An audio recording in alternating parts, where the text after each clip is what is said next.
नमस्कार दोस्तों, आपका स्वागत है अपने चैनल पे सुमित कुमार एजुकेशन प्लेटफॉर्म में। तो दोस्तों, आज हम देखने वाले हैं कक्षा 9वीं विषय हिंदी दूसरी इकाई में पाठ 10वां अपराजेय। ओके, जो दोस्तों इसके पाठ के लेखक हैं कमल कुमार। ओके, तो चलिए बिना वक्त गंवाए इस पाठ को पढ़ने के लिए शुरुआत करते हैं। दोस्तों, अगर आपने मेरा चैनल सब्सक्राइब नहीं किया होगा तो ज़रूर कीजिए। ओके, तो चलिए। स्ट्रेचर को धकेलते हुए वे बड़ी तेजी से अस्पताल के गलियारे से ले जा रहे थे। स्ट्रेचर के पीछे घर के सदस्यों, मित्रों, परिजनों और पड़ोसियों का एक काफिला सा था। मतलब गर्दी सी थी थोड़ी। सभी के चेहरों पर अकुलाहट थी, मतलब थोड़ी सी चिंता। त्वरा से नर्सों ने स्ट्रेचर को ऑपरेशन थिएटर के भीतर धकेला और दरवाज़ा बंद हो गया। सभी बाहर रुके खड़े थे। अमरनाथ के परिवार के लोग परेशान थे। उनका बेटा अनिल बेंच पर मुंह नीचा किए बैठ गया था।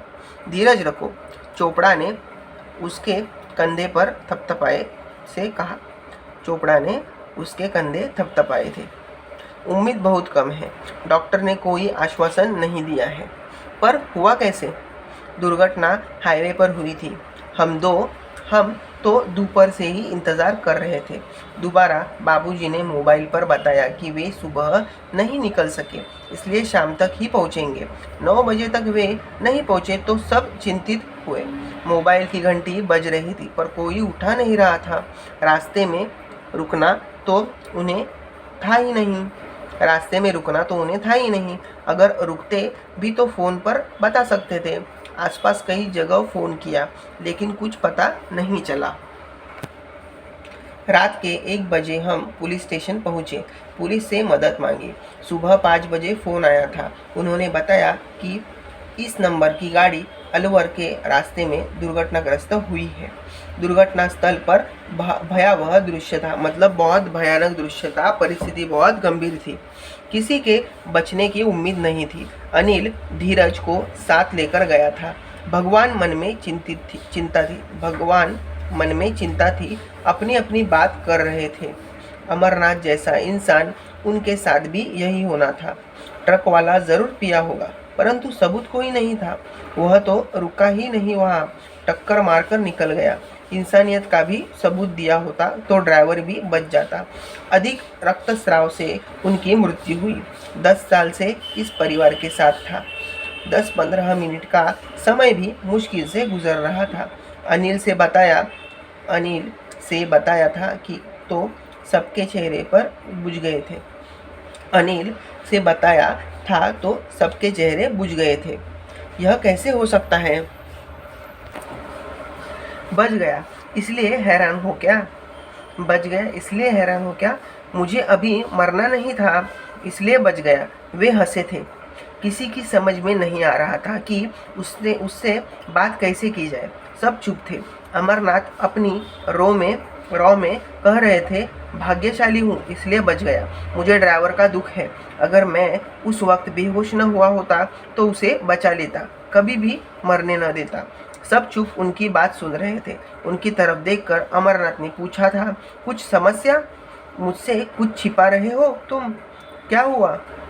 अनिल ने डॉक्टर की तरफ देखकर कहा था, आप ही बता दीजिए डॉक्टर। डॉक्टर ने अपने को समेटते हुए सा कहा था कि अमरनाथ जी, ऐसी दुर्घटना में आप बच गए हैं, यह एक चमत्कार है। अब आप ठीक भी हो जाएंगे। लेकिन डॉक्टर अटका था। हिम्मत जुटाकर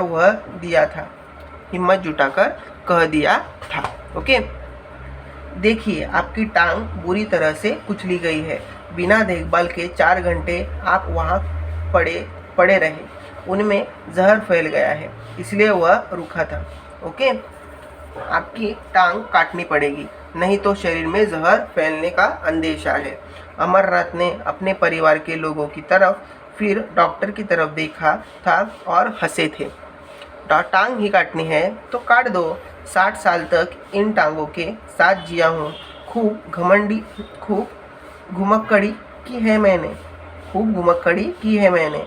देश में विदेशों में, पहाड़ों पर, समुद्र के किनारे, रेगिस्तान में, पठारों में, सभी जगह घूमता रहा हूँ। जीने के लिए सिर्फ टांगे थोड़ी ही है मेरे साथ में। जीने के लिए सिर्फ टांगे थोड़ी है मेरे हाथ में। देखो, उन्होंने दोनों हाथ पर उठाए थे, उन्होंने दोनों हाथ ऊपर उठाए थे। मेरा बाकी शरीर है, मेरा बाकी शरीर है। ओके। वे खुलकर हंसे थे। डॉक्टर ने चैन की सांस ली थी। अनिल बढ़कर पिता के गले लग गया था। बाबूजी, बाबूजी, अरे इसमें ऐसा क्या है? मेरा जीवन मेरी इस 3 फीट की टांग से तो बड़ा ही होगा ना। फिर क्या है? अमरनाथ की टांग कट गई थी। वे घर गए थे। एक स्वचालित व्हीलचेयर उनके लिए आ गई थी, जिस पर बैठकर वे घर भर में घूमते थे। अमरनाथ के कहने पर घर में कैनवास, रंग ब्रश और ईजल सब सामान आ गया था। उन्होंने ईजल पर कैनवास लगाया था। वे हंसते हुए कहते, देखो, वर्षों तक मैं चित्रकार बनने और चित्र बनाने की सोचता रहा, पर मुझे फुर्सत नहीं थी, फुर्सत ही नहीं मिली। मैंने विश्व भर में कला दीर्घाओं में विश्व के बड़े बड़े चित्रकारों के चित्र देखे हैं और सराहे हैं, पर जब भी मैं उन्हें देखता तो उन चित्रों में मैं अपने रंगों के लगाए जाने की कल्पना करता था। फिर सारा परिदृश्य ही बदल जाता था। इन मानव आकृतियों के चित्रों में मूर्ति शिल्प का समन्वय था। स्त्री रंगों के बिना जहाँ उन्होंने रेखाओं से आकृतियाँ बनाई थी, वहाँ उनमें मांस, मज्जा और अस्थियाँ तक को देखा जा सकता था। रेखाओं वाले चित्रों में एक प्रवाह, ऊर्जा, उमंग और चुस्ती फुर्ती थी। लगता था ये आकृतियाँ अभी संवाद करेंगी, हाथ पकड़कर साथ हो लेंगी। इतनी जीवंतता, रंग, रेखाओं से उनका प्यार उनकी हर सांस से निस्तृत होता था, जो उनके चित्रों को सजीव कर देता। लगता था वे हर दृश्य, परिदृश्य, स्थिति और व्यक्ति को रंगों और रेखा में ढाल देंगे। अमरनाथ घर के भीतर कैनवास पर फूलों, पत्ती, झरने और हरियाली के चित्र बनाते थे।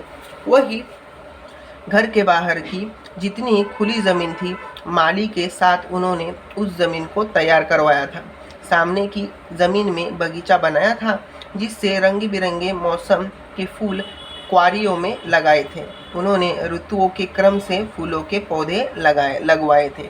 गर्मी के बाद बरसात और बरसात के बाद सर्दी के पौधों में फूल खिलते। घर के पीछे की ज़मीन में उन्होंने फलों के पेड़ लगाए दिए थे। घर की 4 दीवारी के साथ फूलों और फलों की बेलें चढ़ा दी थी। घर और बाहर के लोग आश्चर्य से उनकी ओर देखते। वे हंसते।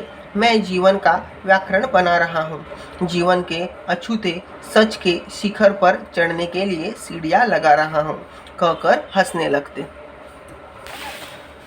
मतलब दोस्तों, इतनी परिस्थिति होकर भी, उनका पैर कट जाने पर भी उन्होंने अपना हंसना छोड़ा नहीं, अपना बोलते हैं ना कि निश्चय छोड़ा नहीं, अपने बोलते हैं ना कि पसंद को उन्होंने अपनी ताकत बनाया। जैसे उनको अभी चित्र या बनाना था, जो उनके जीवन में उनका काम एक रह गया था, तो अभी इस परिस्थिति में उन्होंने उस पर ध्यान दिया, अपने बाग बगीचे पे ध्यान दिया, फूल लगाने पे ध्यान दिया। तो उन्होंने अपना मन दूसरी जगह डाइवर्ट किया, दूसरी जगह लगाया, जिससे बोलते हैं ना कि वह हमेशा ही आनंदी रहते थे। इससे हमें ये पढ़ के तो इतना तक समझ में आ गया। डॉक्टर ने खून की फिर से जांच करवाई थी। खून की जांच की रिपोर्ट आई तो वह परेशान हो गया था। घर के लोग चिंतित थे। अब क्या हो गया? डॉक्टर ने बताया था कि बीमारी फिर से पसर रही है, मतलब फैल रही है। उनकी दाई बाह में खून की गर्दिश बंद हो गई थी। धीरे धीरे बाह हिलाना भी मुश्किल हो गई। बाह निर्जीव होकर काट सी हो गई थी। बहुत सारी दवाइयाँ दी जा रही थी। घर पर ही नर्स रख ली थी। घर का कोई ना कोई सदस्य भी आसपास ही रहता। डॉक्टर ने बताया, जहर फैल गया है, अब और रुका नहीं जा सकता। पहले से भी ज़्यादा भयावह स्थिति, बाह काटनी पड़ेगी। घर के लोग सन्न थे, लेकिन फैसला तो बाबूजी को ही लेना था। वे वैसी हंसे थे। जैसे उन्होंने पहले टांग काटने के बाद हंसे थे वैसे ही। आखिर मैं बाह तो नहीं हूं ना, आखिर मैं बाह तो नहीं हूं ना। सप्ताह भर बाद अमरनाथ अस्पताल से लौट आए थे। उनकी दाई बाह काट दी गई थी। उन्होंने जल्दी ही बाएं हाथ से अपना काम करना सीख लिया था। धीरे धीरे वे अपने सारे काम खुद ही करने लगे थे। उनके लिए खुले कमीज सिलवाए गए थे। वे पहले की ही तरह सामान्य लग रहे थे। अमरनाथ ने कहा था, कल से मैं शास्त्रीय संगीत सीखना शुरू करूंगा। शास्त्री जी को सूचित कर दो कि वे कल से आ जाए। बचपन में मैंने सीखना शुरू किया था, पर कहीं सीखा था, बीच में ही छोड़ना पड़ा था। शास्त्री जी आ गए थे। अमरनाथ ने शास्त्रीय गायन सीखना शुरू कर दिया। सुबह का समय उनके रियाज का समय था। दिन में शास्त्री जी आते थे, शाम को फिर अभ्यास करते। पहले रंग और रेखाएं थी, अब स्वर लहरियाँ थी। स्वर साधना में वे ध्वनियों का आह्वान करते। कभी धूप्रद की गायकी की खुली खेलते अवतरित होते। शास्त्री जी कभी कभार ख्याल में तान अलापते, तो कभी ठुमरी के उनके शब्दों के भाव स्वरों में बंद कर मन प्राण तक पहुंच जाते थे। जहाँ लौकिक और अलौकिक, भौतिक और आत्मिक तथा स्थूल और सूक्ष्म की सारी सीमाएं टूट गई थी, मानो स्वर जीवन का एक नया बोध, एक नया अर्थ उद्घाटित कर रहे हो। इस सब के साथ भी अमरनाथ की डॉक्टरी जांच अपने निश्चय समय पर होती थी। वे फिर बीमार पड़े। वही तेज बुखार, डॉक्टर के चेहरे पर वही चिंता, घर के लोग दुख से व्याकुल। अब क्या होगा डॉक्टर? उन्हें अस्पताल ले जाया गया। वे सप्ताह भर बाद लौट आए थे। उनकी आवाज़ जा चुकी थी, पर उनकी आंखें हंस रही थी। वैसी ही हंसी जैसे कह रही हो, देखो मैं जीवित हूँ, मुझे चुनौती मत दो। जीवनाभू और कला में अनुभव की एकात्मता का खौलता सच। उनके कहने पर शास्त्रीय संगीत तज्ञों के कैसेट और डिस्क, उनका म्यूजिक सिस्टम उनके कमरे के साइन बोर्ड पर रख दिया गया। उनके कमरे की सज्जा नए सिरे से उनकी सुविधानुसार कर दी गई। उन्होंने इशारों से बताया था कि मैंने संगीत सीखा, पर सुना तो था ही नहीं। मेरी साधना अधूरी रही। जिन्होंने अपनी साधना पूरी की, उनकी सिद्धि का लाभ तो ले सकता हूँ। उनकी दिनचर्या बदल गई थी। वे मुस्कुराते, इशारों में जैसे कहते हो, मैं आनंद में हूँ।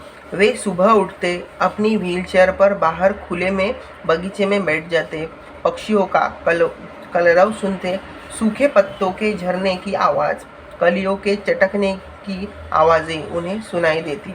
उन्हें ओस की टिप टिप पत्तियों के खुलने की, धीमी हवा के सरसराने की सूक्ष्म ध्वनियाँ बहुत स्पष्ट सुनाई पड़ने लगती थी। उनके चेहरे पर एक उद्यानसी दीप्ता था। उनके चेहरे पर एक उजास दीप्ता था। आंखें बंद करके कजरी की तान सुनते थे। दिन में वे अपनी रुचि और समय की अनुकूलता से शास्त्रीय गायन की सीडी सुनते। घर के लोग चाहते थे जैसे भी हो, वे जो चाहते हो करे। वे उन्हें इतनी खुशी तो दे ही सकते थे। इस समय अलवैर का कामू का कालीगुला नाटक उनके भीतर मंचित होता है।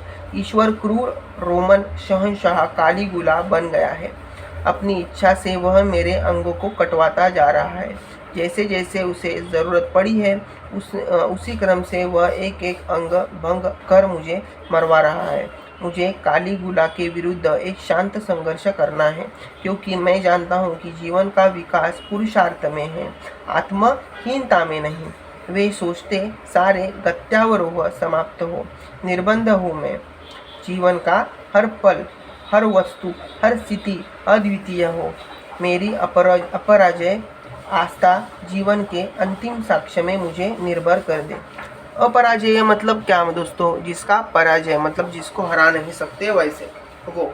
ओके, तो दोस्तों आपको ये पार्ट कैसा लगा मुझे कमेंट्स में ज़रूर लिख के बताइए। इस पार्ट में हमें अमरनाथ जी के हौसले की हौसले के बारे में पता चलता है। जैसे देखा जाए तो उनका एक एक अंग धीरे धीरे कट रहा था, फिर भी उन्होंने अपना हौसला नहीं हारा, अपनी वजह से अपने घर वालों को परेशान न होने दिया। घर वालों के सामने हमेशा ही कौन सी भी परिस्थिति में वो मुस्कुराते रहे और हमेशा ही हंसते रहे, और हर परिस्थितियों में उन्होंने अपना बोलते हैं ना कि अपने को ढाल लिया था। उदाहरणार्थ पैर कट जाने पर उन्होंने मतलब बगीचे पे ध्यान दिया। हाथ कट जाने के बाद उन्होंने शास्त्रीय संगीत पे ध्यान दिया। अगर उनका मुंह से आवाज़ नहीं निकल रही थी तो उन्होंने कैसेट से गाने सुनना शुरू किया। तो दोस्तों इसमें अब पता चलता है कि उन्होंने कभी भी हार नहीं मानी, आई हुई परिस्थितियों को उन्होंने डट कर सामना किया। तो दोस्तों ये पाठ हमें बहुत अच्छी तरह से सीख देता है कि हमें भी कौन सी भी परिस्थितियों में हार नहीं माननी चाहिए और हमेशा अपने बोलते हैं लक्ष्य पर डटे रहना चाहिए। ओके, तो आपको ये पार्ट कैसे लगा मुझे कमेंट्स में ज़रूर लिख के बताइए। आप चैनल पे नए हो तो channel like share and subscribe करना ना भूलिए। बाजू की बेल आइकन भी दबाइए, जिससे आने वाले नए नए वीडियो आपको प्रथमतः देखने को मिलेंगे। दोस्तों वीडियो पूरा देखने के लिए धन्यवाद। तब तक मिलते हैं इस पार्ट का स्वाध्याय लेके अपने नेक्स्ट वीडियो में। तब तक बाय बाय, ध्यान रखिए अपना।